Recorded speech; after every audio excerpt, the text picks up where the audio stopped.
You're born into the Roman Empire. Around 80 CE, the smell of olive oil and sewage fills the air, a city of marble temples and rotting dreams. Your mother sells figs in the marketplace. Your father, a slave. You property with lungs. Half the kids in your street won't live past age 5. Disease, rats, bad wine, take your pick. You grow up watching rich Romans bet more on dice than your entire life is worth. Their laughter echoes through alleyways, bouncing off the poverty like mockery carved in stone.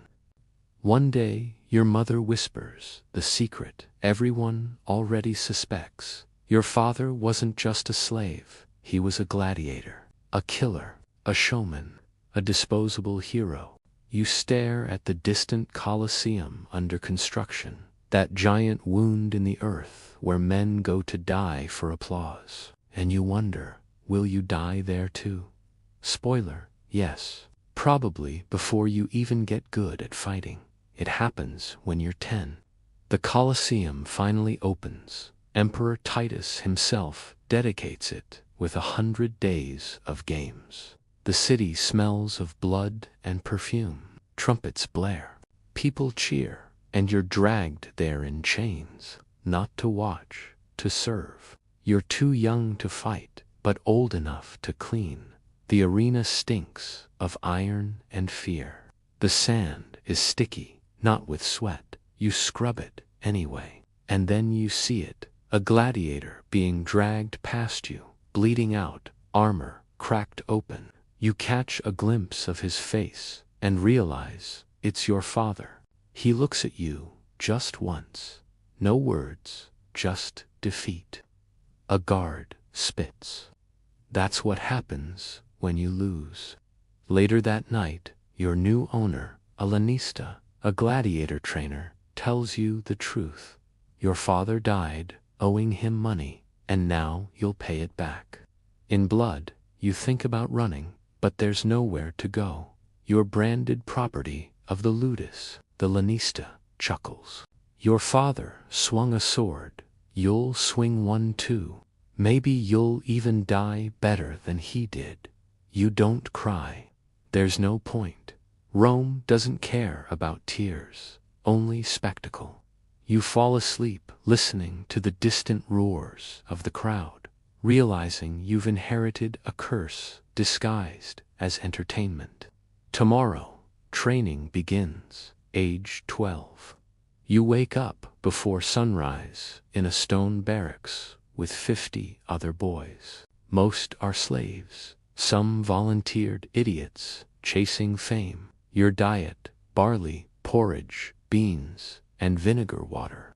The Romans call you hordery, barleymen, cheap fuel for expensive deaths. Training starts with wooden swords twice as heavy as real ones. Swing until your shoulders scream. Block until your arms go numb. Fall, get up, fall again. You bleed, you sweat, you puke. The lanista watches, whip in hand. Pain is your teacher, he says. Learn fast. By 14, you've learned the choreography of survival. Each day starts with mock combat, ends with punishment. You sleep with bruises and wake with new ones. There are ranks, Murmillo with heavy shields, Retiarius with nets and tridents, Secutor with helmets that suffocate in heat. You're trained as a Murmillo, big sword, big target. The first time you fight in front of a crowd, it's not to the death, just a test match. You win by accident. The audience cheers. It's addictive. You start craving that sound. By 16, your reflexes sharpen. You can hear the hiss of a blade through air. Smell sweat mixed with blood. Count heartbeats between swings. But it's not just fighting. You learn to perform. Raise your sword to salute the crowd. Shout, Ave Caesar, with your chest high. Smile like you're proud to die. Behind the mask, you not a warrior. You an actor in the world's bloodiest theater. Occasionally, a fellow trainee doesn't wake up. Broken neck, internal bleeding, infection. You bury him outside the walls with a wooden tag bearing his number, not his name. You stop remembering faces. You stop feeling much at all. By 18, you're numb. The crowd's roar becomes white noise. The sword feels like part of your arm. You're ready, or as ready as any man can be, to die for entertainment. The day you enter the arena for real, Rome feels like it's holding its breath. 50,000 people screaming. Senators, merchants, beggars, all united by their thirst for blood. The gate creaks open.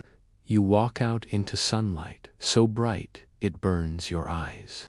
The sand crunches beneath your feet, still damp from whoever died before you. Across the arena stands your opponent, a Thracian, smaller but faster. His helmet gleams like a mirror reflecting your doom. The referee's hand drops. The fight begins. Steel clashes, shields splinter. The crowd chants names that aren't yours. You haven't earned one yet. You win, barely. A stab to his thigh, a strike to his chest. The Thracian falls. You look to the emperor's box. Thumbs turn sideways. Silence, then mercy. The crowd cheers your name for the first time. Marcus, the barley man. You live, for now. Weeks pass. You fight again and again. Each time, the stakes rise. Beasts, duels, mock, sea battles. You kill strangers and watch friends die. You get paid enough to buy wine, women, maybe even your freedom someday. But you also get scars, nightmares, and the lingering smell of death in your clothes. You start to understand the dark dichotomy of Rome. People bet on you like horses. Women adore you, but won't marry you. Children pretend to be you with wooden swords, and yet you're still a slave. One day, a senator's son calls you hero. The next, a drunk merchant throws bread at your face. You win 20 matches. The crowd calls you victor of the sands. You lose one, and they call you coward.